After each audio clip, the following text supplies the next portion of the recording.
तो देखिए गाइस, अगर आपको भी किसी के सामने बोलने पर आपको ऐसा झिझक फेस करना पड़ता है या फिर आपको ऐसा होता है कि यार मैं बोल नहीं पाता हूँ, आखिर आप मंच पर बोले हुए नहीं हो पहले के स्कूल में, कॉलेज में, कहीं पर भी आप भीड़ भड़ाके में, कहीं पर भी मान लीजिए आपको अभिवादन करना पड़ता है या फिर कोई भी सभा में आपको बोलना पड़ता है तो आप बोल नहीं पाते हो। तो देखिए दोस्तों, रामबाण इलाज बताने वाला हूँ। अगर आपको बोलना नहीं आता है तो दोस्तों आप बोलना ज़रूर सीख जाओगे। देखिए, सबसे पहले तो कोई भी काम होता है उस काम को करने से ही वो काम आता है। ऐसा नहीं है कि यार सोते रहने से वो काम आता है।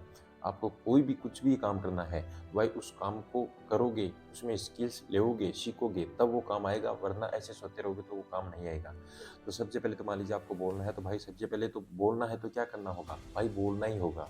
कोई भी काम करते हो तो उसकी टिप्स लेने से वो काम नहीं आता है, उस काम को करने से वो काम आता है। तो मेरा कहने का मतलब ये है, अगर आपको कोई भी फील्ड में जाना है या फिर कोई भी काम करना है, तो उस काम में आपको स्किल्स लेनी पड़ेगी तभी वो काम आएगा। ऐसे भाई निकले बैठने से वो काम नहीं आएगा। तो सबसे पहले आपको अगर मंच पर बोलना है या फिर कहीं पर भी भीड़ में बोलना है और बोलना नहीं आता है, तो सबसे पहले तो यही पॉइंट है कि आप बोलिए। अगर बोलोगे नहीं तब तक वो काम नहीं आएगा, अगर बोलोगे वो काम आने लग जाएगा। तो देखिए आप बोले कैसे? मान लीजिए आप स्टेज के नीचे बैठे हो, आपका नंबर आने वाला है, तो 2, 4, 5, 10 मिनट पहले आपकी धड़कन क्या होती है भाई, तेज़ हो जाती है।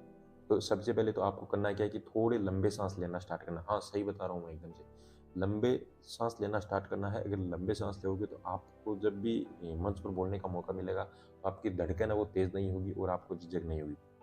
दूसरी चीज़ ये समझो कि जो भी भाई बड़ी-बड़ी हस्तियाँ हैं, जो मंच पे स्टेज पे बोलते हैं, उनको भी भाई पूरा-पूरा नहीं बोलना आता है। वो भी घर से रट-रटा के आते हैं।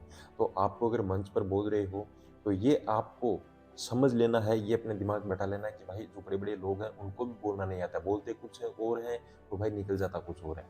तो इस तरीके से आपको स्टेज से नीचे बैठे हो, उसी टाइम पर आपको ये सोच लेना है कि भाई जो बड़े लोग हैं, उनको भी अच्छा नहीं बोलना आता है। यार मैं तो हूँ ही क्या? इस तरीके से आप 1-2 बार बोलोगे तो आपकी झिझक वो निकल जाएगी। दूसरी चीज़, भाई जब आप अकेले रहते हो घर में, तो आप इस तरीके से बोलना स्टार्ट करो, आप अकेले एकदम से कमरे में खड़े हो जाओ और आप ये समझो कि बाहर या फिर अपने सामने बहुत ज़्यादा भीड़ है। भीड़ के सामने आप बोलना स्टार्ट करो। यानी कि ऐसा आपको अनुभव करना है, ऐसा आपको प्रैक्टिकल करना है रूम में और आपको ऐसा अनुभव करना है कि आपके सामने बहुत ज़्यादा भीड़ है और वो भीड़ के सामने आप कोई भी टॉपिक पर बोलिए। आप इस तरीके से बोलते-बोलते अकेले बोलोगे ना कमरे में, तो आप बोलना सीख जाओगे। तो इस तरीके से भाई अगर मंच पर आप जा रहे हो, तो मंच से आप घबराओ नहीं। अगर मंच से घबरा जाओगे, तो मेरे भाई आपको बोलना कभी भी नहीं आएगा। एक बार अगर आप घबरा गए, इसका मतलब भाई आपको कभी भी ज़िंदगी में बोलना नहीं आएगा। तो सबसे पहले तो अगर आपको बोलना सीखना है, मेरे भी अंदर से आपके मन को मजबूत करना पड़ेगा। अगर आपका मन मजबूत है, तो इसका मतलब भाई आप पूरे के पूरे मजबूत हो और आपको बोलना आ जाएगा आराम से। यानी कि आपको जो भी स्किल्स है उसको निखारनी आ जाएगी, आपको स्पीच है वो देनी आ जाएगी। बहुत सारे लोग हैं वो पहले-पहले झिझकते हैं, उसके बाद इतने बढ़िया बोलते हैं, इतने बढ़िया बोलते हैं, 2-4 बार बोलने के बाद उनका खुद का मन करता है कि यार बोलने में तो बड़ा मज़ा आता है।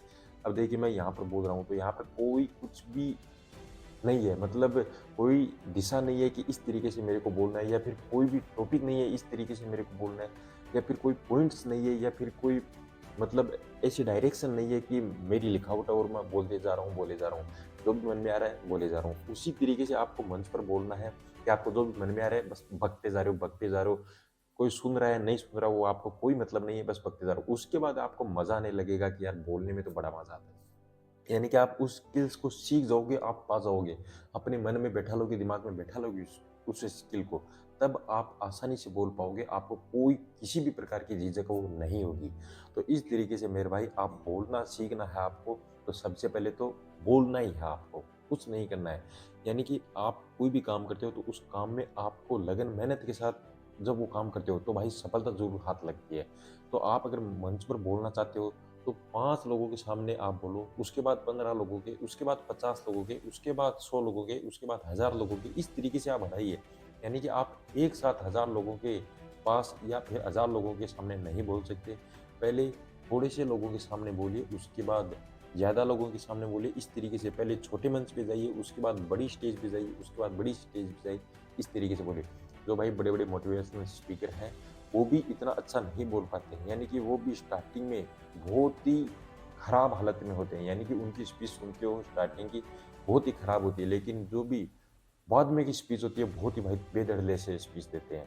तो इस तरीके से भाई आपको अगर सीखना है स्किल बोलने वाली प्राप्त करनी है मंच पर, आप अच्छे तरीके से बोल सकते हो भाई। ऐसे जो भी मोटिवेशनल स्पीकर हैं वो कोई ऊपर से नहीं पढ़ते हैं, वो भी ऐसे बोलते बोलते बोलते सीख जाते हैं बात। तो दोस्तों वीडियो कुछ भी पसंद है या लाइक कर देना मेरे मोटिवेशन के लिए भाई, कमेंट कर देना और भाई चैनल को सब्सक्राइब कर देना। चलिए कोई भी गलती हो मेरे भाई हाथ जोड़कर माफ़ी मांगता हूँ। जय हिंद, जय भारत, वंदे मातरम।